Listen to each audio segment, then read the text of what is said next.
আমার একটা ভাই বলতেছিল জীবনে একটা আফসোস হয়ে গেল ভাই, শালার একটা মানুষ পেলাম না যে কিনা বলবো যে দুনিয়া আমার আর কিছু চাই না, আমার শুধু তোমারে চাই, দুনিয়া আমি আর কোনো কিছু দেখতে চাই না, আমি শুধু তোমারে দেখতে চাই, শালা দুনিয়ায় আর কেউ ভালোবাসতে চাই না, আমি শুধু তোমারে ভালোবাসতে চাই।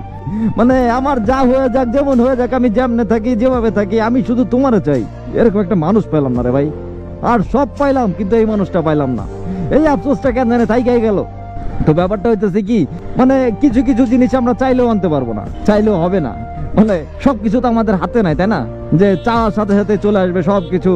কি যেন ওই যে দত্ত একটা ছিল না, আলাদিনের দত্তর মতো সবকিছু চাওয়ার সাথে সাথে যে পাওয়া যাবে এমনটা তো না রে। তো এখন যেহেতু পাবো না, ছোটখাটো এইসব জিনিসের আফসোস থাইকে যাবো। আর একটা জিনিস কি, মানে ভালোবাসার আফসোসটা কিন্তু অনেক খারাপ একটা আফসোস।